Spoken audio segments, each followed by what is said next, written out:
Oi, eu sou o Patrick Maia e eu não tenho carro. Eu tenho Chevette. 1978, todo original. Motor carburado, tração traseira. Lindo, né? Seria mais legal ainda se ele andasse. Mas como ele nem sempre anda, eu pensei em dar um outro uso pra ele. Como? Chamando uma turma boa pra trocar ideia comigo dentro dele. Parado, no estacionamento. Porque assim como o carro, o papo não vai a lugar algum. Esse é o Chevette Talks. No meu canal. Aí, ó, nosso Chevette será vermelho, sim senhor, tá bom? E aí, mano, Thiago Torres, o famoso chavoso da USP, está no Chevette Talks. Muito obrigado, meu irmão. Eu que agradeço. Por ter colado aí. Satisfação imensa. Tô ligado que você é um cara que se envolve com coisas de fato importantes, né, mano? São assuntos que você tá no dia a dia aí convivendo, que são coisas de fato relevantes, muito mais do que a minha área de trabalho, que é a comédia. Que eu sei que é relevante, mas ela não é grave. Não tem que ser tomada uma atitude em relação a alguma coisa. E você trabalha num lugar, né, mano, que muita coisa ali depende de gente como você pra acontecer, né? Pra haver uma mudança mesmo, né, velho? Como que tá a tua vida, velho? Você escolheu isso aí pra você mesmo, sempre? Não foi bem uma escolha, né? Acho que é uma necessidade, é uma coisa que acaba caindo assim no nosso colo, né? Acho que a vida vai levando a gente pra esse caminho, né? Então, eu cresci assim como uma pessoa bem desligadona de política, como eu acho que é a maioria do povo brasileiro, porque a gente é induzido a isso, induzido a não se aproximar da política, a odiar a política, a falar que a política é uma bosta, não presta, eu não quero saber disso. Você acha que isso é uma estratégia? Sem dúvidas, porque eu vou até citar uma frase do Mano Brown, que ele falou no podcast dele, né? Ele falou assim: o nosso povo odeia a política, mas quem odeia o nosso povo ama a política. Então essa galera que está no topo, que está no poder político, mas principalmente no poder econômico, eles odeiam a gente e justamente por isso eles vão ocupar esse espaço de poder, porque eles sabem que lá eles vão poder controlar a gente, eles vão poder decidir sobre, por exemplo, o orçamento público, se o dinheiro vai ou não para as nossas escolas, para os nossos postos de saúde, e não indo a gente que vai morrer na fila do SUS, a gente que não vai ter uma educação de qualidade. Então, eles que estão lá em cima, que controlam tudo, inclusive os meios de comunicação, a educação, eles vão induzir a gente, eles vão ensinar a gente de que isso não é pra nós, a gente não tem que se preocupar, não tem que se importar, isso é chato, etc. Infelizmente o povo vai se deixando levar por isso, né? E eu fui também nessa onda, né? Pelo menos na minha infância, e foi só no começo da minha adolescência que eu comecei a me interessar por política. Foi por conta das manifestações que tiveram em 2013, aquelas grandes manifestações que começaram aqui, né, em São Paulo, quando o Haddad e o Alckmin aumentaram o preço das passagens, dos ônibus, dos metrôs, dos trens, né? E aquilo vai escalar para uma rebelião nacional por muitas outras pautas, principalmente pedindo melhoria nos serviços públicos. Então eu discordo da galera que diz que aquelas manifestações elas eram desde o princípio de direita, fascistas. De jeito nenhum, era o povo brasileiro pedindo educação padrão FIFA, saúde padrão FIFA. E quando eu vi aquelas manifestações na televisão, na internet, né, porque na época eu tinha 13 anos, eu não tinha como ir para elas, né, eu só acompanhei de longe. Aquilo ali me fascinou, eu falei, mano, que foda, é isso aí, a gente tem que lutar mesmo. E a partir dali eu comecei a me interessar, comecei a estudar mais e comecei a me envolver. Na verdade, comecei a me envolver alguns anos depois, né? Mas ali foi o start para eu falar, mano, isso é sobre mim, eu preciso participar disso. Você acha que aquele momento ali foi o estopim para muita gente também? Sim, com certeza. É porque surgiu muita coisa ruim também ali, né? Sim. Então não tem como não ter surgido muita coisa boa também. O MBL veio dali, né, cara? Exato. Então, tipo, se algo tão execrável saiu daquilo, tem que ter uma balança onde algo bom também saia, né, mano? Sim, porque o que acontece o que eu vejo dali, né? Foi um divisor de águas na história brasileira, tá ligado? Isso é meio que dado nas ciências sociais, políticas, coisa que eu só soube quando entrei na universidade, né? Pra fazer justamente ciências sociais. Quando eu entrei na USP em 2018, tinha muitas mesas de debate, palestras, e a galera sempre dizia junho de 2013, junho de 2013. Eu ficava assim, o que aconteceu em junho de 2013? Que eu nem lembrava mais, tá ligado?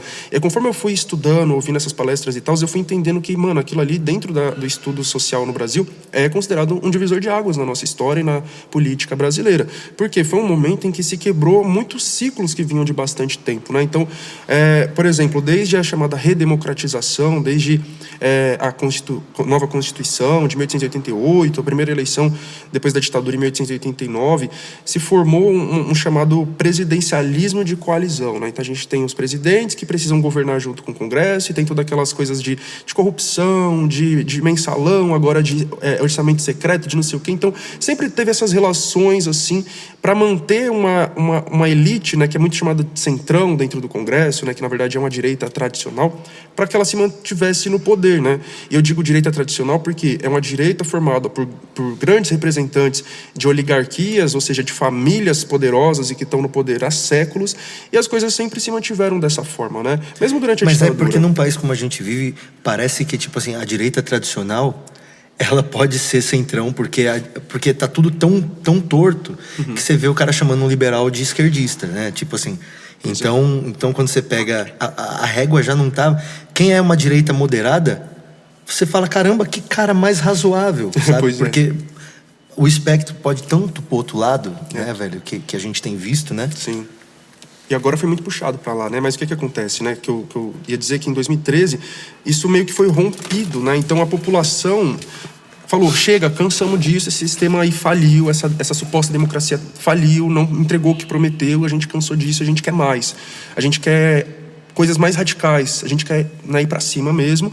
E aí, a partir daquele momento, quando parte da população toma essa consciência de que desse sistema não vai sair nada, e a gente está cansado disso, as pessoas vão para os extremos, né? Então, quem acabou se beneficiando mais, sim, foi a extrema-direita, porque a direita em si ela já é beneficiada por esse sistema, então a grande mídia é de direita, então sim, iria acabar que o negócio ia tensionar mais pro lado da direita, né? Porém, naquele momento também surgiu muito grupo de esquerda radical. A gente não usa muito o termo extrema esquerda, mas se chamar também dane-se, né? Mas a gente fala bastante de esquerda radical, eu me denomino dessa forma.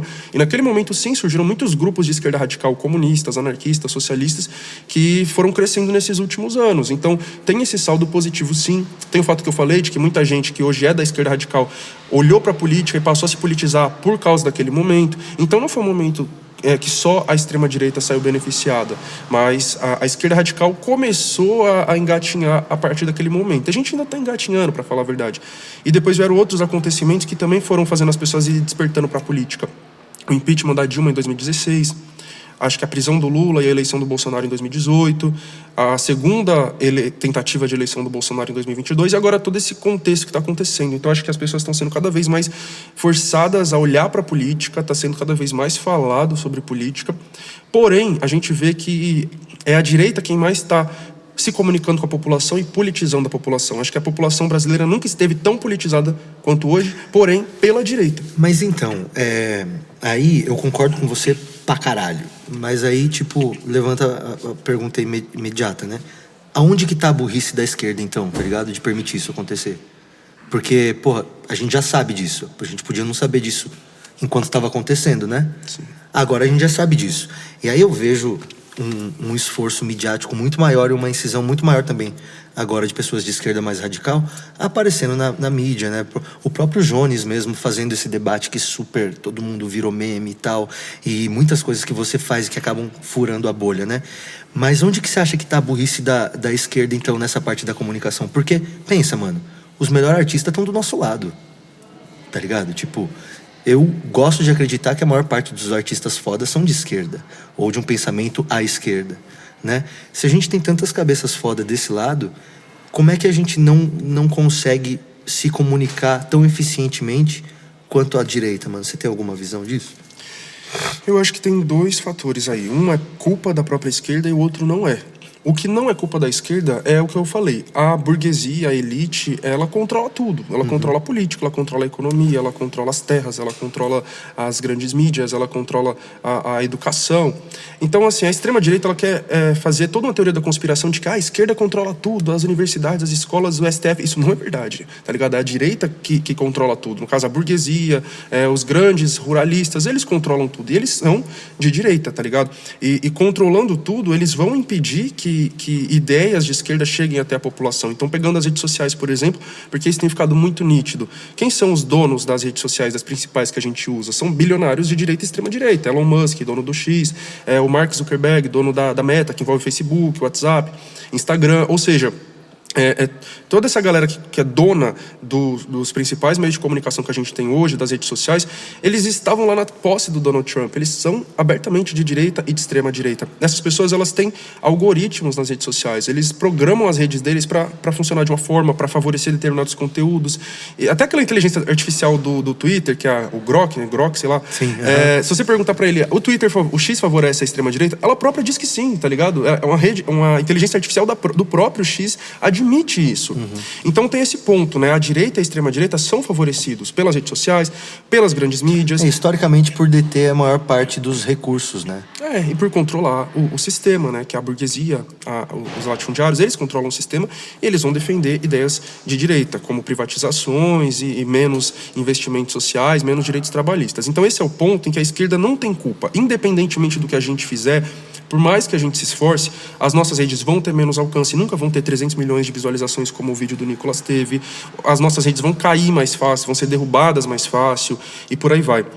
Só que no ponto em que a esquerda tem culpa, tem muitas coisas, muitas camadas aqui nessa parte, né? Eu acho que o primeiro ponto é a gente saber diferenciar os vários setores da esquerda que existem. Eu falei que eu sou da esquerda radical e mesmo dentro da esquerda radical eu falei, por exemplo, que a gente tem comunistas e anarquistas. Dentro dos comunistas tem várias vertentes, dentro do anarquismo várias vertentes. Agora, saindo da esquerda radical, indo para centro-esquerda, a gente vai ter uma esquerda mais liberal, uma esquerda mais social-democrata. Então são várias vertentes.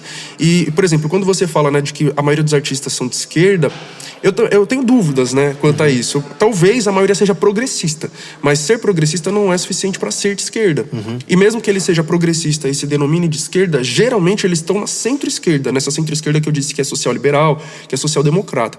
É muito difícil você encontrar um artista que se declare, por exemplo, comunista, anarquista e que de fato seja, né, porque ultimamente ser comunista virou qualquer coisa. Eu defendo que o morador de rua tem uma casa, eu sou comunista. Não, na verdade, assim, você não votou no Bolsonaro, você é comunista. Então... ficou muito rebaixado, de fato, que é ser minha mãe não votou no Bolsonaro na segunda eleição. Minha mãe é comunista? Não, é isso, né? O Alckmin não votou no Bolsonaro, ele é comunista agora, pelo amor de Deus, sabe? Então, realmente foi muito rebaixado o significado do que é comunismo, ou o que é esquerda e direita. Então, assim, eu fiz toda essa diferenciação pra gente entender uma coisa. O que é considerado esquerda, que consegue ter projeção, chegar no poder, etc., é essa centro-esquerda. A gente que é da esquerda radical, a gente está engatinhando nas redes sociais, na comunicação. A gente não elege, até o momento, nenhum vereador sequer, né? Não foi eleito nas últimas eleições em partidos da esquerda radical. Então, quem consegue chegar lá, ter projeção, é principalmente o PT. É o PT, é o PCdoB, é o PSOL, é o PDT, todos os partidos que eu coloco aqui nessa centro-esquerda, tá ligado? A Dilma era presidenta em 2013 e o Haddad era o prefeito da cidade de São Paulo, né? Ambos do PT. E ambos reagiram às manifestações com repressão. Ambos colocaram guarda municipal, polícia militar, no caso foi o governador Geraldo Alckmin. A Dilma também ficou contra, até aquela fala dela que virou meme, que ela diz, destrua o patrimônio público, só que ela tá falando contra, né? Aí a galera cortou o começo e transformou num meme. Então ela vai lá falar contra as manifestações. Mas agora ela até se arrepende, né? Ela escreveu o prefácio de um livro, que eu esqueci o nome agora, mas é sobre junho de 2013, acho que é a Rebelião Fantasma, alguma coisa assim. E no prefácio ela escreve que ela fez uma leitura errada naquele momento em que ela estava na presidência. Mas o que eu quero dizer, essa esquerda, entre aspas, esquerda, mas petista, lulista, centro-esquerda e tudo mais, tem muitas coisas que fazem com que eles não tenham essa comunicação efetiva com o povo, né? Eu acho que, em grande parte, é falta de vontade. Nem seria uma burrice, é uma falta de vontade mesmo, é de não querer. Eles priorizam as conversas com a própria elite, eles priorizam essas reuniões, esses jantares aí, né, nas mansões dos bilionários, dos banqueiros, para fazer acordos com eles, para decidir o rumo das coisas. Um exemplo, agora que está tendo essa ameaça aí do Trump, né, do tarifaço e tudo mais, você não vê o Lula convocando o povo, sentando com centrais sindicais, sentando com trabalhadores para dialogar. Ele está dialogando, ele tá conversando com os cabeças de lá, né? Com o agronegócio, com os grandes empresários, com os donos de indústrias. Então é isso, é pelo alto a conversa, né? E ele até fez um pronunciamento na televisão, mas depois de muito tempo, tá ligado?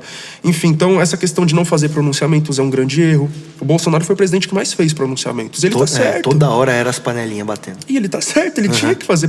Tem que fazer pronunciamento, porque o pronunciamento é falar com a população, é passar uma visão, é explicar o que tá acontecendo. E também mostrar que há atenção no assunto e que há transparência de passar para as pessoas, né? Exatamente. Porque seja lá o que for que o Bolsonaro falava naquela hora, ele estava mostrando um compromisso com a base eleitoral dele de falar que ele estava fazendo as coisas que ele estava combinado. Sim, né, as véio? lives que ele fazia toda quinta-feira. Caralho, né? Cadê a live do Barba? E ele fazia uma live, você vê, ele fazia uma live simples, não é nada super pá, porque o Lula ia até ter um podcast lá, se eu não me engano, mas aí você vê um negócio super bem produzido e, tipo assim, acaba soando muito, sei lá, um bagulho muito artificial, né? Sim. O Bolsonaro, querendo ou não, ele transparece uma simplicidade que conecta, que aproxima. Ele come pão com leite moça, vamos votar nele, é isso? Entendeu? E aí o Lula vai lá com aquela gravata de 50 milhões de reais, sei lá. Então, querendo ou não, dar uma afastada, essas coisas mais... Não, e a Janja dá umas atrapalhadas de vez em quando também, que tá foda, fala, né, cara? Totalmente. Mas é isso, então essa questão da comunicação tem muitos equívocos aí. Tem questões, como eu falei, de não querer, né, de não querer estar próximo, de preferir falar lá pro alto, falar pra própria burguesia. Mas tem uma questão também de quando fala... não sabe como falar, justamente por estar distante, né? Então, tipo assim, geralmente está distante. Aí quando se aproxima, não sabe se aproximar. Não, Mano, o que eu mais queria era um presidente que tivesse dicção boa, pra começar, tá ligado? Porque eu acho que nunca rolou, né? Tipo, eu acho que eu nunca vi um presidente... O Collor, se pá, tinha uma dicção boa, e aí não foi um bom exemplo. Mas, porra, você olhava o FHC, falava... Aí você olhava agora... A Dilma não sabia terminar uma frase. Aí você vai o Lula, parece que tá com 4 sapos pulando na boca. Desse jeito assim. Caralho, velho. A gente não vai ter nunca um presidente não imitável nessa porra... Tá ligado? É foda. Se pá teve, né? Mas é mais antigo, assim, né? Porque, na real, a história do Brasil é de presidentes... A história da República Brasileira é de presidentes, assim, extremamente... qual que é a palavra? Eruditos, né? Ou seja, pessoas que fizeram faculdade, doutores, que falavam bonito, entre aspas. Você vê o Temer também, que teve recentemente, né? O Temer falava celoía, né? Essas coisas aí, né? Então, a galera intelectualizada, tá ligado? Então... E distancia do povo isso também. Isso distancia também, sempre... E aí, volta naquilo que eu tava falando, dessa diferença que eu também não concluí, a direita tradicional e essa extrema-direita que surgiu também a partir de 2013, 14 e 15, né? Porque aquela direita tradicional, de onde vieram, por exemplo, o Temer, o Fernando Henrique, por aí vai, é uma galera que não tem base de apoio social, é uma galera desconectada também do povo. Então essa crítica que se faz também à esquerda, acho que também cabe a uma parte da direita, né? De, ser afastado do povo e não saber se comunicar. A direita tradicional também é afastada do povo, também não sabe se comunicar, porque essa galera, assim, é uma galera acadêmica também da direita tradicional. A Fernando Henrique, por exemplo, um puta acadêmico, da minha área, inclusive, cientista social. Temer também, lá da Sanfran, também da Faculdade de Direito da USP. Então a galera intelectualizada, acadêmica, que fala difícil pra caralho, que não tem base de apoio. E aí vem essa extrema-direita que já que tem base popular, porque surgem manifestações, sabe se comunicar, tem uma galera mais jovem, tem uma galera que não veio de família tradicional, tá ligado? Que veio de uma família, às vezes, de classe média, ou até pobre, tá ligado? Temos, tem as grandes exceções que chamam muito a atenção, né? Também. Exato. Enquanto que a esquerda ainda não conseguiu construir isso. A esquerda ainda não conseguiu construir essa esquerda popular. A gente ainda está preso nessa esquerda tradicional, que é o petismo e tudo que gira em torno dele, né?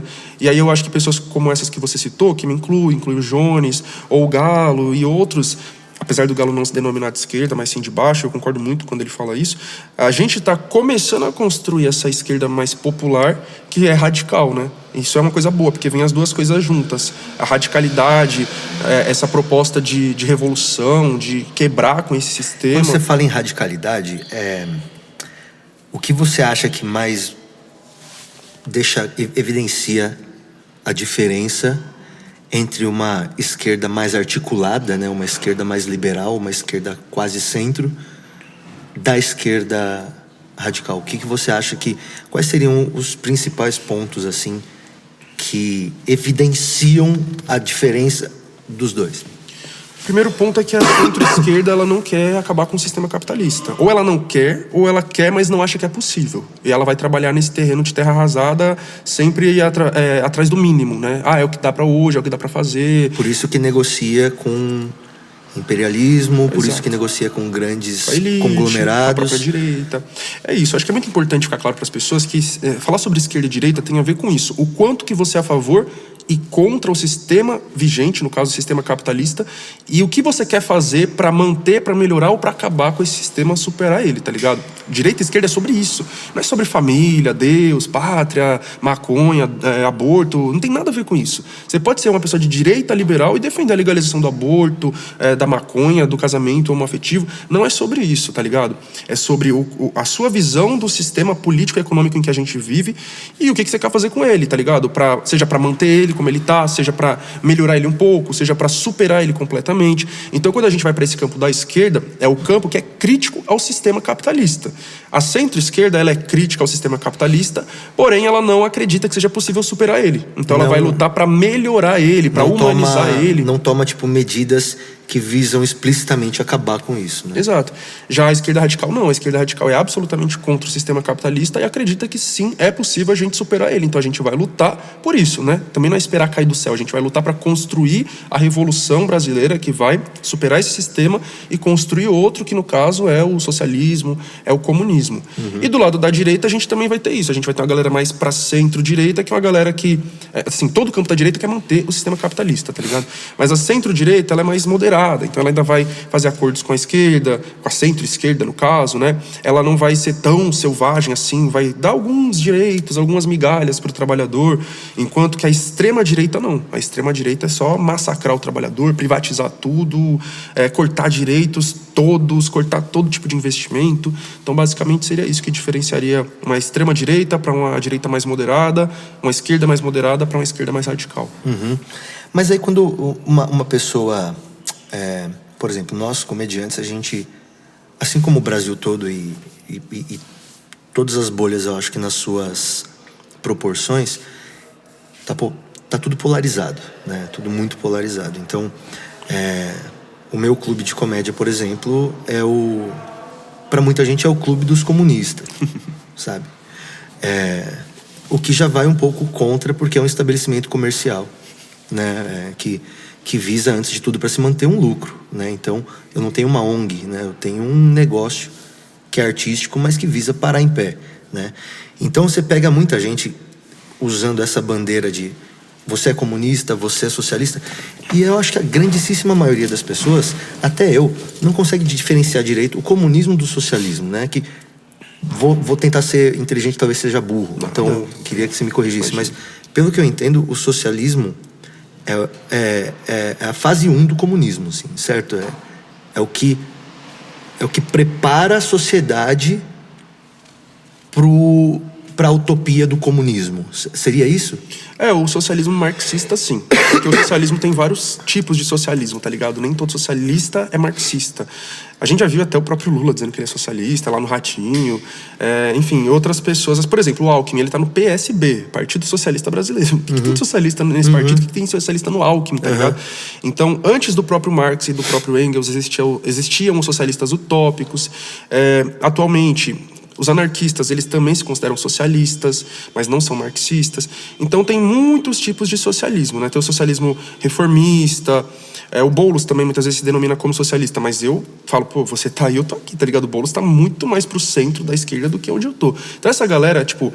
eu vou dizer assim, essa galera socialista do tipo Boulos, é uma galera que, beleza, pode até dizer que quer o socialismo, mas por dentro do capitalismo, eles querem fazer reformas dentro desse sistema, ocupando cargos, por exemplo, achando que um dia eles vão chegar lá, né? O Salvador Allende, que foi presidente do Chile, era a mesma tática, ele foi eleito presidente, primeiro presidente socialista eleito. O que aconteceu? Bomba na casa dele, mataram ele, tá ligado? Os militares deram um golpe, a burguesia deu um golpe, e foram décadas de uma ditadura sanguinária lá no Chile. O que prova que não dá pra conseguir chegar no socialismo por meios institucionais, por meios de reformas ou de eleições, tá ligado? Mas tem essa galera que acredita que é possível. Agora, vindo pro socialismo marxista, é exatamente isso, tá ligado? A gente, todos os marxistas querem chegar no comunismo, que é uma sociedade sem Estado. Eu acho muito importante ressaltar isso. O socialismo já é uma comunidade sem Estado? Não, o comunismo. O socialismo não. Isso. O socialismo ainda tem um Estado mais enfraquecido, mas ainda negocia, mas seria algo um pouco mais próximo da centro-direita. É isso? Como assim da centro-direita? Não, eu digo assim, você disse que o socialismo, ele ainda tem um Estado fraco, né? Mais ou menos. Eu vou falar melhor sobre isso, que é um debate que também tem. Vamos lá. Então, pegando o comunismo primeiro, para chegar no socialismo. O comunismo, a gente quer chegar lá, E a gente sabe que nenhum de nós vai estar vivo para ver isso, tá ligado? Então, o comunismo vai ser uma sociedade sem Estado, sem classes sociais e sem a propriedade privada dos meios de produção. Então a sociedade, ela não, politicamente, a sociedade não vai mais se organizar dessa forma, onde existe um Estado acima da população, com políticos eleitos e coisas nesse sentido. Isso não vai existir. Como que vai ser? A população vai se organizar em comunidades, em comunas, por isso o nome comunismo, né? Ah, mas isso é impossível. Mano, recentemente eu estava num quilombo lá no Piauí, né, onde viveu o Nego Bispo, por exemplo. Pra quem não conhece, pesquise e conheça, foi um grande intelectual quilombola. E não intelectual no sentido acadêmico, ele não tinha diploma universitário, mas ainda assim era um grande sábio. Então o Nego Bispo viveu nesse quilombo lá no Piauí. E aí, um amigo meu aqui de São Paulo pediu pra eu perguntar lá quem era a liderança de lá. Aí eu fui lá e perguntei pra filha do Nego Bispo assim, né, quem é o líder aqui? Ela falou, não tem líder aqui. Aqui é uma organização horizontal. A gente tem pessoas, sim, que tomam a frente de várias atividades, mas elas não são eleitas por ninguém.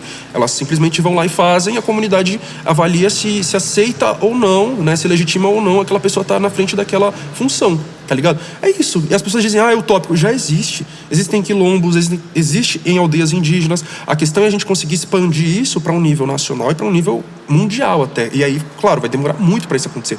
Mas o objetivo é esse, tá ligado? É uma sociedade organizada dessa forma, em comunidades. Isso no comunismo. O socialismo é um período de transição entre o capitalismo e o comunismo. Aí quem é anarquista, por exemplo, não acredita nisso, nessa etapa de transição, aonde ainda vai existir o Estado, tá ligado? Porque no socialismo, nessa concepção marxista, o Estado ainda existe. Só que aí vai entrar nos debates das vertentes, que eu falei que tem várias vertentes dentro do comunismo. Essa questão que você perguntou, por exemplo, Estado fraco, Estado forte, aí vai ter divergência, porque Lenin, que foi um cara que continuou muito aí o que Marx Engels tinha escrito, Lenin teorizou muito sobre a questão do Estado. E o Lenin falava, a gente tem que tomar o Estado para acabar com o Estado. O Estado ele tem que definhar durante o socialismo, ou seja, ele vai deixando de existir aos poucos até que definitivamente ele desaparece. Então, isso de fato é o socialismo marxista. É um Estado que vai se enfraquecendo com o tempo porque o poder vai estar sendo passado diretamente para a mão do povo. Só que o poder do Estado ele vai passando a não ser mais necessário, né? É isso. E por que ele é necessário ainda durante o socialismo? Porque a classe trabalhadora, tomando esse poder do Estado, ela usa essas ferramentas do Estado para tirar o poder das mãos da burguesia. Por isso que vem a ideia de ditadura do proletariado, que é o povo, o proletariado, tendo uma ditadura sobre a burguesia. É impondo a sua vontade sobre a burguesia e dizendo, a partir de agora, todos esses milhares de hectares que você tem não é mais seu, vai ser repartido com todo mundo. E cala a boca que você não pode falar nada, tá ligado? É uma ditadura do povo, o povo dizendo pra burguesia, você vai ter que abrir mão desse latifúndio, sim, você vai abrir mão dessas grandes empresas e grandes indústrias e grandes fábricas, sim, e tudo isso vai ser dividido com o povo. Mas isso é um período transitório, tá ligado? E aí, o que eu tava dizendo que vai ter divergência dentro do meio comunista. Por quê? Vai ter uma galera que vai dizer que não, a gente tem que tomar o Estado para construir um Estado socialista, para construir um Estado operário, um Estado proletário, tá ligado? E aí vai acabar caindo em coisas que a gente já viu historicamente, tá ligado? Estados que foram muito fortes, que não repassaram o poder para a mão do povo, pelo contrário, esse poder se concentrou na mão de um líder ou na mão de um grupo e nunca voltou o poder pro povo, tá ligado? Isso não é socialismo, isso é outra coisa, é um capitalismo de Estado, eu defino dessa forma, tá ligado? Ou seja, o que seria esse capitalismo de Estado? O modo de produção capitalista ainda existe e, de fato, no socialismo, de alguma forma, ele ainda vai existir, mas ele tem que ir deixando de existir aos poucos, né? Principalmente essa forma mercadológica de organização da sociedade, onde tudo vira mercadoria, as coisas são compradas e vendidas, isso tem que ir deixando de existir durante o socialismo. Agora você tem um Estado onde ele passa por uma revolução, aí um grupo, um líder, um partido toma o poder. Os meios de produção, de fato, saem das mãos da burguesia, mas aí vão para as mãos do Estado e daquele grupo político que está comandando o Estado. Não mudou nada. E não para as mãos do povo, isso não é socialismo. É um capitalismo, o modo de produção continua sendo capitalista. Só mudou quem está mandando. Só mandou que agora está na mão do Estado. O Estado está controlando aquilo, tá ligado? Não é o povo que está controlando. E não está sendo feito nada para que vá para a mão do povo. Isso tem que acontecer. Porque, beleza, a gente está no começo da Revolução, primeiros anos, beleza, dá para entender. Mas... porra, já passou 20 anos, já passou 30 anos, já passou 40 anos. Cadê esse poder indo para a mão do povo diretamente? O poder político e o poder econômico. Porque o socialismo é sobre isso. Mas é possível, você acha, conseguir isso sem sangue? Bom, aí depende da elite. Se ela não quiser reagir, tá ligado? Porque toda a revolução foi assim, mano. A revolução não é que o povo chega, pega a arma e sai matando a burguesia. Não. O povo chega e fala pra burguesia, nós quer o poder. Vai passar o poder? Às vezes, num primeiro momento, nem tem reação, como foi o caso da Revolução Russa, por exemplo. A Revolução Russa aconteceu com, eu não lembro agora o número exato, mas foram milhares de trabalhadores cercando o palácio do imperador e falando, sai daí que agora a gente vai tomar o poder. Eles tomaram o poder sem disparar um tiro. No máximo, dispararam um tiro de um canhão lá só pra amedrontar. Não acertou ninguém, tá ligado? O imperador sai, todo mundo sai e eles tomam o poder. Naquele momento, para que a revolução, a tomada do poder acontecesse, não teve um tiro, ninguém morreu. A questão foi a reação que veio na sequência. A elite do país, da Rússia, começa a se organizar, vai formar um exército para ir para cima dos revolucionários e tentar retomar o poder. Então o problema está aí. Quando a burguesia não aceita que ela seja tirada do poder, e via de regra ela não aceita, né? E aí ela vai montar um exército para reagir. Ou já está montado, né? Só que o exército dos caras é mais foda, né? No caso da Rússia não foi. Porque o Exército Vermelho venceu o exército. Não, mas eu digo nos momentos de hoje, né? Sim, que a gente, sem dúvidas. Que a gente tem, né? Então, porra, é foda, né, cara? Pô, quando eu digo a tua luta é porque você tá no front, né? Porque muitas das ideias que você compactua, que você difunde, eu compactuo com muitas, né? Mas tá no front disso é realmente... Cara, tu falar assim, mano, minha vida não é minha, tá ligado? Sim. E eu acho que eu ainda nem faço tanto isso, assim, no sentido de abrir tanto mão da minha vida em prol da luta, porque eu vejo gente que faz muito mais, tá ligado? Por exemplo, a galera sempre pergunta ou fala, mano, você vai entrar pra política, você vai se candidatar? Eu digo, não, eu não quero, tá ligado? Tem princípios políticos nisso, de achar que a luta dentro das instituições é muito limitada e eu prefiro a minha luta que eu faço aqui fora. Mas tem uma questão pessoal também, de falar, pô, mano... Entrar pra política institucional é você ter que abrir mão completamente da sua vida pessoal. Se só como um comunicador eu já não posso estar, por exemplo, num rolê tranquilo, assim, sem que... O tempo inteiro... Assim, com todo respeito aos meus seguidores que eu amo, né? Mas, tipo, nunca recusei foto com ninguém. Mas, às vezes você tá num rolê bebendo, dançando, beijando, e alguém chega, eu quero conversar de política. Me fala sobre o que você acha do tarifas do Trump, sobre a bagulho que o Lula... Fala, pô, mano, eu quero só dançar, beber, sabe? Tipo assim, e se você vira um político, acabou, mano. Aí já era. Então, tipo assim, é foda, tá ligado? A gente é ser humano também, a gente quer ter as nossas questões pessoais também. Eu não vou abrir 100% mão da minha vida em prol da luta, mas uma grande parte da minha vida é sim dedicada à luta. Aí, velho, assim, né? Você falou que agora a população tá mais politizada do que nunca, né? Mas no fundo, eu acho que é a transferência de um sentimento de time que a gente quer botar em outro lugar, tá ligado? Sim.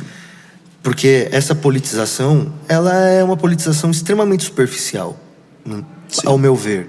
Sim. Pra grande maioria da grande maioria, você vê que você tá de um lado ou você tá do outro porque você decorou uma frase foda de cada lado, tá ligado? Mas no fundo, quando você entra na segunda, na terceira camada, você vê que a ignorância da política continua, né?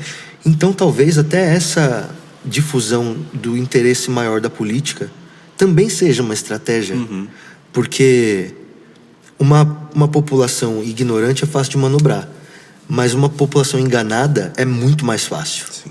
Tá Eu ligado? concordo plenamente. Tanto é que, por exemplo, quando se fala de polarização, né? Qual que é a suposta polarização que a gente tem hoje no Brasil? É petismo contra bolsonarismo, tá ligado? E isso é uma falsa polarização por muitos motivos, né? Eu acho que polarização em si não é uma coisa ruim. Porque para que aconteça uma revolução, a gente precisa de uma polarização entre o povo e a elite. Cara, mas como ela que a não gente existe. fala bolsonarismo? Tipo esse termo que define o nome do cara como uma escola de política, como uma escola de pensamento. Tipo, a gente não devia ter adotado esse nome, tá ligado? Bolsonarismo. Tipo, porque parece que é uma bandeira de representações, que é uma escola política. E não é, cara. Tipo, Como assim não é? Quando você fala, é um monte de gente ignorante que não quer os esquerdalha. Só isso. Mas pra mim não parece, tipo, o que prega o bolsonarismo, sabe? Pra mim o que prega o bolsonarismo é a ignorância política, sacou? Porque, ao meu ver, não pode ser chamado de bolsonarismo porque não representa uma escola de pensamento. Representa uma escola de não pensamento, entende? Então, mas esse tipo de definição não vem nesse sentido de escola de pensamento, né? Eu acho que todo tipo de termo que traz o nome de um político, a gente tem lulismo, a gente tem varguismo, brizolismo, por aí vai, né? Não é sobre escola de pensamento, é sobre um fenômeno político, tá ligado? Então, é sobre... enfim, como que eu posso dizer? Vamos pegar o lulismo, por exemplo, né? Quem criou o termo lulismo foi um professor meu lá da USP, né? Tipo, isso muito antes de eu entrar na USP. Ele trabalhou no primeiro governo Lula, o André Singer. Aí ele define o lulismo como um processo não, uma forma política de governar baseada em um reformismo fraco, impactos conservadores, tá ligado? Então, o lulismo é isso, é você governar fazendo um reformismo muito fraco, que é através de bolsas, auxílios, e um pacto conservador, ou seja, um acordo, uma conciliação com as elites para manter as coisas como elas sempre estiveram, tá ligado? Então, quando a gente usa, por exemplo, o nome de uma figura, não é porque necessariamente gira em torno dela. Por exemplo, o governo Dilma I foi um governo lulista, tá ligado? Mesmo não sendo a figura do Lula lá. Aqui em São Paulo a gente diz que o governo Tarcísio é um governo bolsonarista.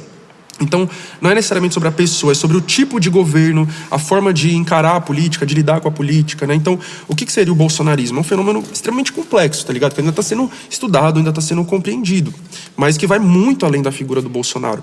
É uma mistura de várias coisas e de várias coisas políticas do nosso país aí dos últimos anos. Então, por exemplo, eu falei de junho de 2013. O que a gente viu muito forte ali? O sentimento antissistêmico. Então, o bolsonarismo, ele gira muito em torno disso, de um sentimento antissistêmico, mal organizado e capturado pela direita. Então, tem o sentimento antissistêmico, tem o antipetismo, tem o lavajatismo, porque o Bolsonaro vai surgir naquele contexto da Operação Lava Jato. Então, lavajatismo, antipetismo, populismo penal midiático, que são essas grandes mídias inflando esse medo da população, da bandidagem e propondo pena de morte, redução da maioridade penal como solução, mais militarismo. É o fundamentalismo evangélico, principalmente, não o fundamentalismo cristão, mas principalmente evangélico. O militarismo, um ressentimento com grupos oprimidos que agora começam a conquistar algum espaço na sociedade. Então, o bolsonarismo, ele é uma mistura de tudo isso, sabe? É uma coisa muito complexa. Por isso que a gente usa esse termo. Mas qual que era a questão mesmo que a gente entrou nisso? Eu esqueci já. Cara, acho que nem tem questão. Eu não lembro por que eu falei do bolsonarismo. Não, mas o que a gente estava falando era sobre a polaridade, né? Sobre sim, a polaridade como polarização. A polarização como ferramenta de controle, né? Sim, mas o que eu ia dizer é que a gente tem essa falsa polarização de petismo contra bolsonarismo, né? Por que eu digo falsa? Porque, mano, tipo assim, se você for ver na prática como que o PT governa, principalmente a nível estadual, a gente tem visto cada vez menos diferença com o bolsonarismo, tá ligado? Por exemplo, vamos pegar a Bahia. A Bahia é um estado governado pelo PT há 20 anos. A Bahia é hoje o estado onde a polícia mais mata no Brasil. Sim. É mais de 1.500 pessoas que foram mortas pela polícia. Os caras matam mais que os Estados Unidos, cara. Exatamente. E o dobro de São Paulo, tá ligado? Então, São Paulo, governado pelo Tarcísio, um bolsonarista, a polícia da Bahia mata o dobro. Uma polícia comandada. Porque quem não sabe, a polícia ela é comandada pelo governador. Há 20 anos de PT lá, e a polícia da Bahia, ela mata mais, ela faz coisas assim. O Carnaval de Salvador é um terrorismo policial. Todo mundo que tiver pela frente vai tomar cacetada. Recentemente teve uma pessoa que morreu, só que no caso não foi polícia, foi guarda municipal de uma cidade do interior da Bahia, que deu cacetada na pessoa durante um evento e a pessoa morreu. Apesar de ter sido guarda municipal, é uma prática das polícias e guardas baianas de um modo geral, essa pancadaria gratuita. Teve até o incidente do show do Baiana, né? Show do Baiana assistem. Que o russo mandou parar o show e Exatamente. E falou a polícia ali, ó, não estão ninguém fazendo nada, os caras batendo em todo mundo. Exato, então tem essa questão da violência policial, questão de privatizações, que o governador Jerônimo está querendo privatizar é uma serra, não sei se é Chapadinha o nome, alguma coisa assim, que ele quer privatizar, um parque ecológico belíssimo, assim, uma coisa fantástica, ele quer vender para privatização. Enfim, outras privatizações, a privatização, por exemplo, da Companhia de Gás da Bahia, se eu não me engano. Piauí, também é outro estado governado pelo PT há 20 anos. O governador Rafael Fonteles privatizou a Agepisa, que é tipo a Sabesp do Piauí, a Companhia de Água e Saneamento Básico. E por aí vai, tá ligado? Então, quando você olha para esses estados governados pelo PT, você vai falar, qual é a diferença pro bolsonarismo? A diferença é que ele coloca um indígena lá para falar, ele coloca um gay lá para falar, sabe? Tipo, mas na prática, a população tá se fudendo. Eu sei que é extremamente polêmico eu falar isso, que tá a galera mais próxima do lulismo e do petismo vai abominar falar uma coisa dessas. Mas eu quero dizer assim, na prática não existe essa polarização, tá ligado? É muito superficial, ou seja, o povo tá se degladiando, literalmente o povo brasileiro tá se matando para defender ou o petismo ou o bolsonarismo, e na prática, se você tá lá na Bahia, ou se você está aqui em São Paulo, você vai ser morto pela polícia do mesmo jeito. Você pode ter votado no PT, você pode ter votado no Você vai dormir na rua do mesmo jeito, você vai ter o mesmo serviço de merda. Vai ter a sua companhia de água privatizada e ver sua conta de água aumentar do mesmo jeito. Então é isso, sabe? Então, a polarização que a gente precisa é aquela que o Galo falou, é os de baixo contra os de cima. Essa ideia dele eu acho muito foda, tá ligado? A gente tem que fazer o povo se conscientizar disso, mano, você é de baixo. Você pode ser pobre, classe média, mas você tem que trabalhar pra sobreviver. Se você não pode falar assim, agora eu vou passar 5 meses acordando meio-dia e não fazendo nada da minha vida. Se você não tem esse privilégio, você é pobre, você é trabalhador. Pode não ser pobre, enfim, pode ser classe média, mas ainda assim você é da classe trabalhadora, você é de baixo. E tem pessoas lá em cima, que eu tô falando de bilionários, tô falando de multimilionários, tô falando de famílias que estão no poder há 500 anos, literalmente, ou até mais, né? Vieram de Portugal, já tinham poder lá. E essa galera vai fazer de tudo pra massacrar a gente, enquanto eles vão nadar em dinheiro, em privilégios e em tudo de bom. E a gente vai ficar aqui embaixo se matando pra defender um ou outro que tá lá em cima, tá ligado? Eu falo, mano, eu prefiro 1000 vezes um vizinho meu, pobre, lascado, entregador de aplicativo, que é bolsonarista, que vota no Pablo Marçal, do que um Rafael Fonteles ou um Jerônimo Rodrigues da vida. Ou seja, uma galera que é petista e tá no poder, que vem de família tradicional. É porque tanto o bolsonarismo quanto o lulismo são governos populistas, né? Tipo, populistas no sentido de tomar atitudes que mostrem uma virtude para a maioria de um povo que os elegeu, sabe? Tipo, olha só o que eu fiz pelo povo, olha só o que eu fiz pelo povo. Eu dei isso pro fulano, eu consegui melhorar a economia. São coisas, todas medidas que fazem o torcedor ficar mais inflamado, tá ligado? Sim. Só que são coisas superficiais, migalhas, né? Como você disse, né? Exato. Então parece que de um lado tem um cara jogando migalha, do outro é um cara jogando migalha, e a gente tá querendo defender quem joga mais migalha. Exato. É exatamente isso. E eu espero que o povo acorde, porque a minha luta é sobre isso, sabe? É sobre falar pras pessoas, mano, acorda, a gente merece muito mais do que migalha. Aí vai ter a galera que vai dizer, mas isso aí é utópico, isso é um sonho, isso é impossível. Tá bom, mano, se você acha que é impossível, o problema é seu. Fica aí na sua, se contentando com essas migalhas, porque eu não vou me contentar. E o povo também não tá contente, tá ligado? A gente tem aquela base ali daqueles 25, 30 no máximo por cento de pessoas que são bolsonaristas até hoje, que beleza, eles querem as migalhas do Bolsonaro. A gente tem uma base ali lulista, petista, que também vai querer as migalhas ali do Lula. E claro, as migalhas do Lula são muito melhores do que as migalhas do Bolsonaro, porque as migalhas do Lula, elas garantem sobrevivência pra população e várias coisas, tá ligado? Então, eu entendo muito mais alguém ser lulista, alguém pobre ser lulista, do que alguém pobre ser bolsonarista. Mas, no fundo, os dois estão ali se contentando com migalhas de homens brancos ricos, essa é a verdade, né? Que tem a síndrome do salvador branco de ambos os lados. Mas a maioria do povo não é nem lulista e nem bolsonarista. A maioria do povo quer sair disso, tá ligado? A maioria do povo quer outras alternativas. Muitos ainda não conseguem entender que tem alternativa pra fora das eleições, tá ligado? Então, eu quero outra alternativa. Aí acha que é Pablo Marçal, aí acha que é sei lá quem. Não é sobre isso que eu tô falando, tá ligado? A galera diz assim pra mim, Thiago, você tá criticando muito o Lula. E qual a alternativa que a gente tem pra eleição ano que vem? Eu digo, nenhuma, não tem outra alternativa. Mas eu não quero também ter alternativa pra isso. Não é sobre isso a minha luta, tá ligado? Não é pra eleger ninguém. Porque eu posso eleger, eu mesmo, posso eleger, sei lá, o Jones Manuel pra presidência. Não vai governar. A burguesia não vai permitir. A elite não vai permitir. Então a gente tem que estar junto com o povo, construindo essa mentalidade, falando, mano, não é através de eleição que as coisas vão mudar. Então eu não vou votar? Não penso dessa forma. Que é outra coisa que vai diferenciar a gente pros anarquistas, por exemplo. Os anarquistas geralmente não votam. Anarquista diz assim, não voto porque não vai mudar nada. Não vou participar. É a tática do boicote às eleições. Eu não julgo, tá ligado? Eu voto, mas eu voto criticamente e taticamente, tá ligado? Eu não voto com ilusão, dizendo assim, vou lá votar no Lula que vai mudar tudo, vou lá votar no Boulos. Não, é falar assim, mano, vou lá votar porque o outro lado é 1000 vezes pior, tá ligado? É só isso, infelizmente. E também porque, vamos supor... vou votar nele pra ver se sai alguma coisinha, né? É isso. Vou votar nele pra ver se melhora alguma coisa, cara, porque tá foda. Às vezes nem isso, eu nem espero que melhore, eu só espero que não piore mais, tá ligado? É pra frear a destruição total que vem. Por exemplo, o Bolsonaro ali. Era uma onda de destruição e devastação absurda. E aí eu voto no Lula criticamente no segundo turno, pensando em frear um pouco essa devastação, mas não achando que essa devastação vai parar, não achando que vai ter melhora. Eu nunca achei que teria melhora, tá ligado? Eu só falei, mano, é pra frear um pouco a devastação. E freou um pouco, né? Por exemplo, agora o Brasil saiu de novo do mapa da fome. Que bom. Porém, ainda tem muita gente passando fome. Dentre outras coisas, né? O Lula disse que não ia ter teto de gastos no governo dele. Aí ele vai lá e substitui o teto de gastos do Temer pelo novo arcabouço fiscal, que na prática é a mesma coisa. Estrangula ali o investimento público. Tem limitação. Aí tem que fazer o quê? Cortar a verba das universidades federais, cortar a BPC, o benefício de prestação continuada. Então, também tem muito ataque que está acontecendo nesse governo, tá ligado? Eu, particularmente, já esperava por isso. Porque a partir do momento em que ele chama o Alckmin, que é uma desgraça total, para ser o vice dele, ele já estava apontando para onde que esse governo iria, tá Totalmente, ligado? Mas é fato que é o menos pior que se tem, tá ligado? Mas eu não vou me contentar com o menos pior. Ano que vem a gente vai ver o quê? Tarcísio eleito, talvez? Não sei, pode ser Tarcísio. Você percebe que a extrema-direita, ela virou uma hidra com várias cabeças.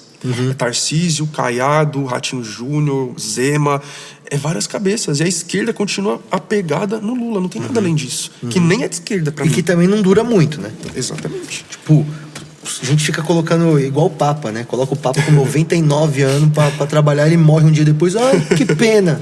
Caralho, velho. O que aconteceu que as nossas duas opções é esses dois velhos decrépitos, tá ligado? Tipo, é muito foda, cara. É muito foda. E além deles, tá ligado? Porra, daqui 10 anos, e aí? Quem é que vai estar, né? Porque antes, né? Então, só que do lado da esquerda, realmente, algumas opções que você ouve parecem utópicas, né? Você fala, porra, mas e se fulano fosse? E se ciclana fosse? Você fala, porra, se fulano ou ciclana fosse, significaria que nosso país, nossa consciência já evoluiu muito, mas não vai acontecer. E aí a gente fica se apegando no Lula, que não tá resolvendo porra nenhuma também, e aí daqui a pouco a nossa opção de novo é só ele, tá ligado? Isso pra mim é uma merda, cara. Total, e o pior é que pensar que, não tendo mais o Lula, a tendência dessa esquerda lulista é ir pra direita e não pra esquerda. Tipo, pode ser que mude nos próximos anos, mas tudo indica que se a gente não tiver, por exemplo, vamos supor, o Lula na próxima eleição, quem que eles vão colocar de candidato? O Haddad, que pra mim tá mais à direita do que o Lula, Simone Tebet, que é evidentemente de direita, latifundiária, de família tradicional do Mato Grosso do Sul, Alckmin, que é de direita, família tradicional aqui em São Paulo. Então, tipo, não tem alternativa mais à esquerda, é sempre mais pra direita. Por isso que eu não tenho expectativa nenhuma dentro dessa política institucional. Ah, mas não tem que lutar pra mudar? Tem, mas não vai ser eu que vou fazer isso, tá ligado? Eu vou fazer o quê? Vou apoiar um cara como Renato Freitas, por exemplo. Espero que o Renato ganhe mais projeção, que o Renato, sei lá, um dia consiga até concorrer à presidência. Mas ainda assim é tudo muito difícil, né? Outro que se vê aí como um possível sucessor do Lula é o Boulos, que eu até acho que tá mais à esquerda do Lula. Mas não muito também, tá ligado? O Boulos, pra mim, ele não tá tão à esquerda do Lula assim, não. Pelo contrário. A gente vê que pra ele ser o sucessor do Lula, ele tem se assemelhado cada vez mais com o Lula. Ele repetiu a tática do Lula nessa última eleição de chamar alguém da direita tradicional pra ser o vice dele, que foi a Marta Suplicy. Tá certo que ela voltou pro PT, mas ainda assim, pô, uma pessoa que passou os últimos 10 anos votando a favor do impeachment da Dilma, a favor da reforma trabalhista do Temer, reforma do ensino médio, reforma todas do Temer e... já mostra essa disponibilidade de flexibilidade demais com a centro-direita e com a direita, né? É isso. A esquerda brasileira tá caminhando cada vez mais pra esquerda. E é por isso que ela tá morrendo. Caminhando cada vez mais pra direita. Isso, pra direita, falei pra esquerda. Caminhando cada vez mais pra direita. E ela tá morrendo. E ela tá se desmoralizando cada vez mais com a população, porque o povo cada vez mais olha pra esquerda tradicional e pra direita tradicional e diz, é a mesma bosta, tudo farinha do mesmo saco. Qual é a outra alternativa que tem? Extrema-direita. Porque a esquerda radical ainda está engatinhando, como eu falei. E uma outra alternativa que também tem crescido cada vez mais é a abstenção. Os votos brancos, nulos e as abstenções estão batendo recorde atrás de recorde a cada eleição. O povo tá totalmente desacreditado. Uma eleição não acontecer por WO, né? Pensou? Como assim? WO quando, tipo assim, o outro jogador não foi no jogo, você ganhou de WO. Tá ligado? O time não foi, você ganha de WO. Sim, imagina mas na eleição como que imagina isso aconteceria? Imagina uma abstenção total, sabe? Não haver quórum, tá ligado? Tipo, Mas eu acho que não tem isso. Não existe? Eu acho que a questão de quórum não existe. Porque a questão é, tipo, tem muito esse senso comum assim. Vai ser os votos válidos. Foi 1000 votar, vai ser isso e acabou. Né? Eu diria que se um for votar, aquela pessoa em que aquele um votou ganharia, tá ligado? Até onde eu sei, não existe isso de ter uma quantidade mínima de votantes, tá ligado? Porque tem muitas Seria pessoas... interessante, né? Não sei. Porque assim, muitas pessoas pensam, se todo mundo votar nulo, se ninguém for votar, tem que ter eleições de novo. Na verdade, não, porque quem não vota, né, votos brancos, nulos, abstenções, não são nem contabilizados. Então é como se nem existisse, né? A eleição é definida pelos votos válidos, que são os votos que foram para alguém, de fato. Então se a gente tem 200... Não tem 200 milhões de habitantes, né? Eu não sei quantos ou melhor... Votantes, né? São, sei lá, 150. Vamos supor que a gente tem 150 milhões de eleitores no Brasil. Se 149,9999 milhões não votarem e uma pessoa votar, sei lá, o Lula vai lá e vota nele mesmo, ele ganha. Porque teve 100% dos votos válidos. Então é assim que funciona. Então essa questão de boicote, ela não tem um efeito prático. Ela tem só um efeito teórico e filosófico. É um efeito de mostrar para os políticos e para a própria elite que, olha só, cada vez mais pessoas não querem saber de eleição, tá ligado? Então, tipo... 20% de brancos, nulos, abstenções, na próxima eleição 25%, na próxima 30%, depois 35%. Então se percebe que, cada vez menos pessoas querem participar desse bagulho. Isso é um alerta, tá ligado? Tem que acender um alerta pra alguma coisa. A esquerda, geralmente, ela não olha pra esse alerta. Ela fala assim, esse povo que não vota é burro, é responsável pela eleição do Bolsonaro. Eu não faço esse julgamento, tá ligado? Pelo contrário, eu acho que às vezes a pessoa que não vota, ela é muito mais consciente do que aquela que vai lá pra votar num projeto extremamente rebaixado. Um projeto lulista ou bolsonarista, porque são projetos rebaixados. Você não tem tesão pra ir lá votar num cara que simplesmente tá prometendo picanha e cerveja. E o outro que simplesmente tá falando, vote em mim contra o comunismo, que o povo nem sabe o que é isso, sabe? Então não dá esse tesão pra ir lá votar. Então, no final das contas, a galera diz, eu nem vou sair da minha casa, pra quê? Prefiro pagar multa. E eu acho compreensível. Não é o caminho que eu sigo, mas eu acho compreensível. Que a multa é R$4, tá ligado? Foda-se, o cara não vota. Claro que assim, eu não incentivo, porque esse dinheiro das multas, ele, depois que soma tudo, vai dar bilhão que vai voltar pros políticos, porque isso vai formar o fundo partidário, por exemplo. Então eu diria para as pessoas, se você não quer votar, vai lá e vota nulo, tá ligado? Não fica sem votar e paga essa multa para o dinheiro voltar para eles, mas eu acho assim que se tiver um menos pior, é questão de votar no menos pior para cargos executivos, né? Que é presidente, governador e prefeito. Agora, os cargos legislativos, eu acho importante a gente votar sim, tá ligado? Ir lá e votar em pessoas... Porque o cargo legislativo, apesar de também ser difícil a gente se eleger, a gente ainda consegue, minimamente, tá ligado? Colocar pessoas lá que estão mais pro nosso lado. Então eu acho importante sim votar. E que também tomam mais decisões no micro também, né? Sim. Que às vezes o micro consegue servir de exemplo depois para alguma coisa, né? Tipo, às vezes você pega uma pessoa que foi vereador, uma pessoa que foi um senador, que conseguiu fazer coisas pequenas, mas com o pequeno poder que ele tinha ali, né? E às vezes aquilo serve de exemplo para esse cara almejar um cargo maior também, né? Então, eu acho que é interessante também isso, né? Você apoiar os cargos legislativos para dar a chance desses caras de se destacarem num espacinho pequeno na cidade deles e talvez depois poder ir para uma esfera maior também, né? Sim, e hoje, nessa era de rede social, o parlamentar, né, o cargo legislativo, vereador, deputado, senador, ele tem uma outra importância, que é de estar fazendo uma batalha ideológica, né? Então, tipo, parlamentar, né, que vem de parlar, falar, né? Então ele tem a função de falar, de promover debates. Sim. Seja lá dentro do parlamento, dentro das instituições ou fora, que hoje eu acho até mais importante, tá ligado? Então, você tendo um cargo... E essa é a única coisa que me faz cogitar minimamente a possibilidade de um dia entrar na política, mas eu nem quero. Mas a única coisa que faz eu cogitar minimamente é a projeção que isso dá para suas ideias, tá ligado? Então, uma coisa é você falar... eu falar lá nas minhas redes como uma pessoa comum, outra coisa é você falar como um parlamentar, tá ligado? Então... O Nicolas, por exemplo, ele tem toda essa projeção que ele tem porque ele é um parlamentar, tá ligado? Querendo ou não, ele subir na tribuna, vai lá fazer o vídeo falando... Sim, isso dá uma projeção. Endossa, né? Endossa. É diferente de um pirralho falando, né? Então tem esse ponto, tá ligado? Então eu acho que tem essa importância da gente conseguir colocar lá pessoas que vão estar levantando debates que são importantes, que vão peitar outras pessoas durante debates que acontecem lá dentro. Então como é importante a gente ter uma Erika Hilton hoje lá, peitando aqueles deputados transfóbicos, né? Porque antes você não tinha uma mulher trans pra ir lá e falar contra o discurso transfóbico. E você não tinha uma pessoa trans lá para conseguir evidenciar o comportamento desses caras, né? Exato. Porque como você não tinha essa figura lá, esses caras não precisavam mostrar o que eles pensavam sobre aquilo. E agora eles não conseguem, porque eles estão sendo confrontados naquela hora, né? É isso. Então é você conseguir expor as pessoas à situação, né? É isso. A importância de ter uma Célia Chacriabá, uma mulher indígena lá dentro de um congresso dominado por ruralistas, por gente do agronegócio. Então tem sim uma importância da gente ter essas pessoas lá levantando essas pautas, esses debates. Deixa eu só fazer um agradecimento aqui. Beleza. A Leda, velho. A Leda é patrocinadora do Chevette Talks, patrocina vários episódios, tá com a gente nesse aqui também. Mandaram uma sacola aqui cheia de mimo pra você, mano. Opa, que bom. Você pode aí, dar de presente, pode usar aí nos seus momentos de lazer. Então. A Leda é pioneira nesse rolê, né, velho? Uma marca brasileira que tem uns produtos muito maneiros aí no mercado da cannabis, que também é um assunto que não devia ser pauta mais, né, cara? Leda, muito obrigado aí por estar com a gente mais um episódio. Tamo de volta na Expo Cannabis no final do ano, hein? Chevetão invadindo a Expo Cannabis. Eu tô com a Leda junto aí. Muito obrigado. Valeu, Leda. E esse rolê da maconha que tá tão na moda, né, nos últimos 5 anos, né, cara? De ser falado, né? É mais uma daquelas pautas que você fala, eu não acredito ainda. estamos falando disso, né, cara? Tem assuntos que...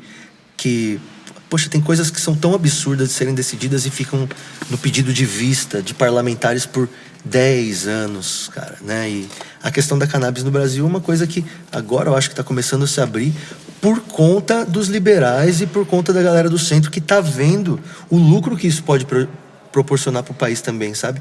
Porque não acho também que ninguém vai liberar a maconha porque quer que o povo se divirta e fique numa boa e pare de apanhar. É porque o lucro e a vantagem vai aumentar para esses caras, né? Porque senão parece que é todo mundo querendo manter o status quo mesmo, e é isso aí, né? Sim. Olha, vale lembrar que o Brasil foi o último país que aboliu a escravidão, né?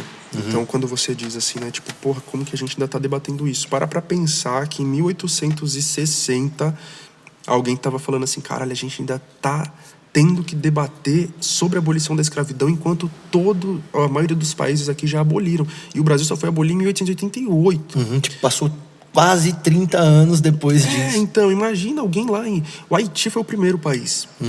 1791, o povo haitiano toma o poder, faz a Revolução Haitiana, que pra mim é a revolução mais foda de todas, e se liberta. O próprio povo se libertou da escravidão em 1791. E aí, depois disso, ainda tem mais 2 gerações de escravidão no Brasil. Pois é.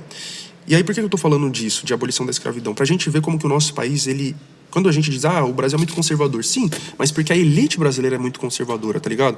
E as ideias, as coisas, elas vêm de cima pra baixo. Então, se o povo brasileiro é um povo conservador, é porque a elite que controla o país, ela é muito mais conservadora e através dos seus meios de comunicação, escolas, universidades e tudo mais, vai fazer com que esse povo seja conservador ou reacionário, que é pior ainda, né? Que é o que quer voltar pro passado e não só conservar as coisas como elas estão. Ou seja, no nosso país, as mudanças, elas sempre acontecem, assim, demoram muito para acontecer, tá ligado? E quando acontece, são sempre mudanças feitas pelo alto, ou seja, por acordos entre as elites. De cima para baixo sempre, E são mudanças conservadoras. São mudanças que, beleza, a gente pode até mudar, avançar um pouquinho, mas vamos manter um pezinho no passado, vamos conservar as coisas mais ou menos como elas estão. Ou seja, não é uma mudança radical, uma mudança que vai mudar completamente as coisas. Quando a gente fala, por exemplo, sobre criminalização ou legalização da maconha, isso tem tudo a ver com racismo e com escravidão, tá ligado? Não foi também por acaso que eu falei da escravidão, porque a criminalização da maconha no Brasil acontece justamente durante a escravidão e tem relação direta com o fato de que eram os escravizados africanos e indígenas quem consumiam a maconha, tá ligado? Então, a primeira criminalização da maconha no Brasil acontece em 1830 ou 31, esqueci agora o ano exato, no Rio de Janeiro, que era a capital do Brasil. Quando a maconha é criminalizada... Não tem nem 100 anos que a maconha é proibida no Brasil, né? Tipo isso. Não, 1800. 1830 ou 31. Então são cerca de 200 anos. Foi durante a escravidão. Foi durante, ok. Isso. E quando ela é criminalizada, tá escrito lá no Código Penal a punição para quem consumisse e para quem vendesse a maconha. Seria diferente. A punição para quem consumisse a maconha seria prisão. A punição para quem vendesse a maconha seria pagamento de multa. E para pensar, no Brasil de 1830, durante a escravidão, quem é que podia fazer, tinha o direito ao comércio, por exemplo, a vender os coisas? Brancos. Os brancos livres, as pessoas livres que eram os brancos, tá ligado? Então, quem vendia a maconha eram os brancos. Quem consumia a maconha eram os negros e os indígenas. Eles eram punidos com prisão. Uau, e o Os produtor, brancos o vendedor... com a multa. Uau. Então Cara, você isso é vê, filha da puta de um jeito absurdo, né? desde o início da criminalização da maconha, ela é racista. A criminalização, ela é racista. Ela é sobre controlar corpos negros, corpos indígenas.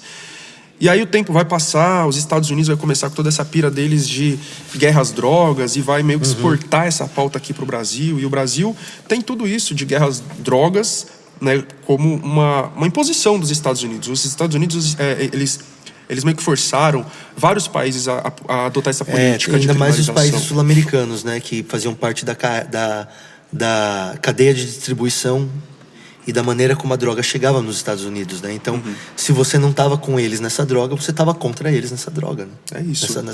Nessa porra dessa guerra, né? E nos Estados Unidos, essa suposta guerra às drogas, que na verdade é uma guerra à população negra, né? Ela serviu para, basicamente, continuar controlando a população negra depois da abolição da escravidão.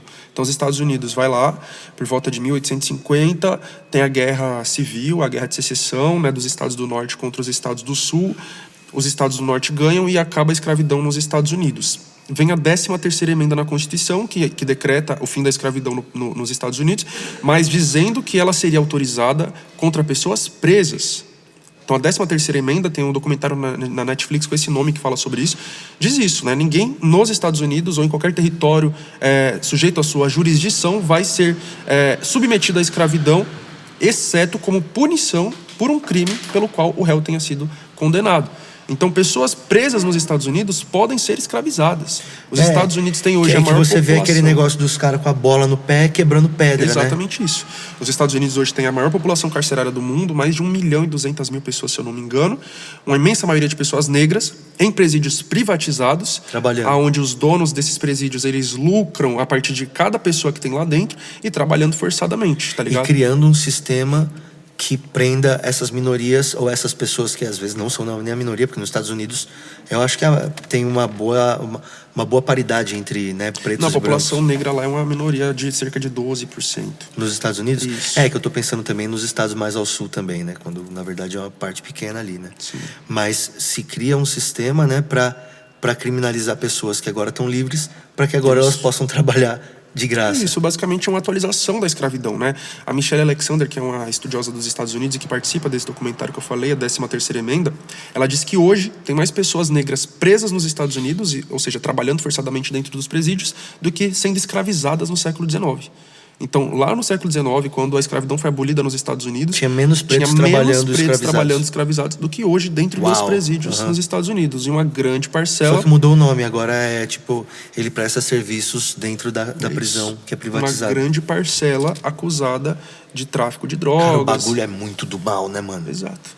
Então é isso, tá ligado? E aqui, puxando pra realidade brasileira, que como eu falei, ela reproduz essa lógica de guerra às drogas dos Estados Unidos. A gente tem a 3ª maior população carcerária do mundo, mais de 800.000 pessoas presas, e a grande maioria, ou pelo menos, metade, eu vou dizer a grande maioria, pelo menos metade é acusada de tráfico de drogas, ou associação com o tráfico, tá ligado?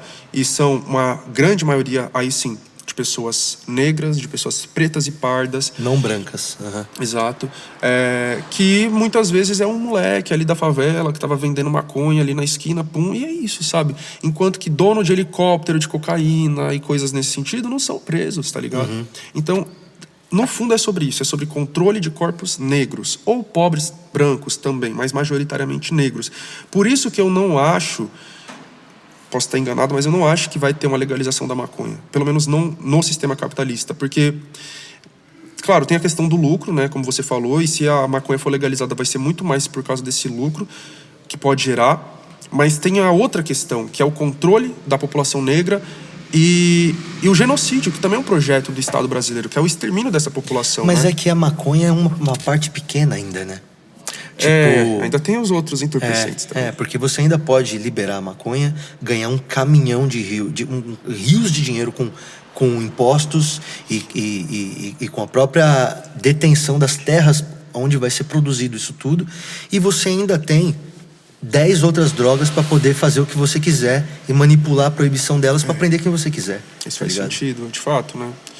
Mas tem uma outra questão, que atualmente a elite já lucra com essa questão, né, da maconha ou dos outros entorpecentes, porque eles que no fundo controlam o comércio, controlam o tráfico, já está na mão deles. Né? Não, até hoje, né, quando você vê a Anvisa liberando plantio para isso agora ou plantio para aquilo, tipo, são hectares e hectares de terrenos, e é uma parcela minúscula disso aí que é feito por famílias, que é feito por terrenos de assentamento e etc., que tenha alguma função social. É o agro, de novo, tá ligado? Só que agora o agro, ao invés de estar plantando soja, vai estar plantando maconha, né? Vai ter um lado bom de que agora, vai ser mais difícil você prender um preto por causa de maconha, mas os caras dão um jeito, né, velho? Os caras são filha da puta, Eles vão forjar, a polícia faz isso. Ela vai forjar, vai plantar mais drogas ali, Outras coisas. Outras coisas também, sem isso. Mano, pra deixar uma pergunta assim no final aqui, sou um cara mais pessimista ou mais otimista? Olha, eu me considero realista. E o meu realismo tem horas que ele vai mais pro otimismo, tem horas que vai mais pro pessimismo, né? Hoje vai tá da minha avaliação da realidade. Depende, em que sentido, em que ponto específico? No sentido da luta, da perspectiva da luta pela mudança do que tá aí, né? Pela mudança do status quo, pela mudança do regime, pela mudança do sistema, né? Olha, então, como eu disse, eu sou realista. Sou otimista no sentido de acreditar que é totalmente possível que a gente mude essa realidade e que a gente faça uma revolução nesse país. Mas sou pessimista em não acreditar que isso está no nosso horizonte próximo, tá ligado? Não é uma coisa que eu vejo acontecendo nos próximos 5 anos. Não dá pra falar mais do que isso, né? Porque aí já é demais. Mas, sei lá, esses próximos 5 anos, assim, eu sou um pouco mais pessimista, tá ligado? Por exemplo, eu acredito muito na possibilidade de que o Tarcísio seja eleito presidente ano que vem. Aqui em São Paulo, para governador, Ricardo Nunes pode se eleger governador e a gente vai ter o Coronel da Rota, que é o vice dele, como prefeito da cidade. Ou aquele prefeito de Sorocaba, o Rodrigo Manga, né, o nome dele. É o outro cara que está crescendo muito nas redes sociais e que pode conseguir se eleger governador do estado de São Paulo também. Acredito que vai ter uma eleição forte de senadores bolsonaristas. Porque ele tá fazendo aquilo que eu tinha falado. Tipo assim, ele tá num lugar pequeno, que é Sorocaba, ele tá criando as experiências dele, fazendo a maneira dele de governar e criando o manguismo, talvez, tá ligado? Pra daqui a pouco os caras falarem, isso é manguismo, o que é? O cara faz os memes, bota a cidade dele lá em cima, todo mundo fala, vamos morar em Sorocaba, ele fala, pô, posso fazer isso por São Paulo. Exatamente. E depois eu posso fazer isso pelo Brasil. É isso. Né? Populismo, cara. Exato. Então, nesse sentido, eu sou mais pessimista, tá ligado? Mas é um pessimismo baseado na realidade, né? Que é a realidade de analisar o quanto que essas figuras da extrema-direita estão crescendo, estão se fortalecendo, e a esquerda não está reagindo à altura, tá ligado? E a centro-esquerda, o lulismo, continua errando muito. Eu acho que nessas últimas semanas, e eu não sei quando que vai ao ar aqui o programa, né? Mas nessas últimas semanas tem tido alguns acertos do governo Lula, né? Que inclusive tem feito a popularidade dele voltar a crescer. Saiu uma pesquisa recentemente mostrando que pela primeira vez em 2025 a popularidade do Lula está superando a desaprovação, né? A aprovação superando a desaprovação. Eu acredito que é principalmente porque ele está peitando essas políticas do Trump, né? Então adotando esse discurso de defesa da soberania brasileira. Trazendo o nacionalismo também, né? Que é um perigo também. Nesse sentido que ele está trazendo, eu tô achando positivo. Algumas propostas dele que estão saindo, por exemplo, de... como que eu posso dizer? O bagulho lá da CNH, né? De ter uma CNH gratuita, de não ter que passar mais por autoescola. Isso eu acho uma coisa extremamente positiva, né? Também teve aquele embate com o Congresso, né? Aquele negócio de Congresso inimigo do povo, né? O Congresso tá criando mais deputados e não sei o quê. Então tem tido algumas coisas importantes aí, desde políticas, de propostas, de discursos, de embate nas redes sociais, que estão levando o governo para um caminho um pouquinho melhor. Pode ser que ele siga nesse caminho e acabe, né, mudando o cenário do ano que vem do que eu estou imaginando. Estou imaginando que o Tarcísio vai ser eleito. Pode ser que daqui para lá o Lula comece a acertar mais. Pode ser que daqui para lá o Lula comece a acertar mais, né? E aí, sei lá, ele consiga que a popularidade dele suba. Pode ser que aconteça, tá ligado? Mas nesse momento que eu tô vendo é mais um fortalecimento da extrema-direita mesmo. Claro, porém, né, a gente também tá vendo um enfraquecimento da extrema-direita num nível jurídico, né?